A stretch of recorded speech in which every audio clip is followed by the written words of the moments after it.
विचु जदन परोलिया कुछ न निकले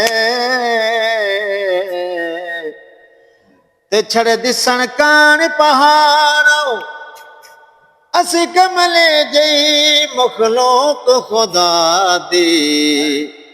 और तुसी ढोल तजर्बाकार हो ते सानू आरज़ी संगत ते लालच दे के तुसी कर दे और शिकार दर असल गरीब ते लत रख के तुसी लगना चांदे पार ढक्कन हवेजे दा ढक्कन हवेजे दा ते सारा जग फिर छड़े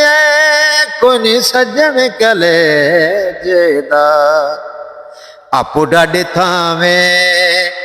अखियां चलाया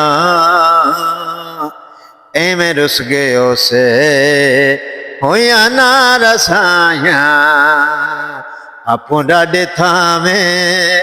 अखियां चलाया एवें रुस गयो से होया ना रसाया।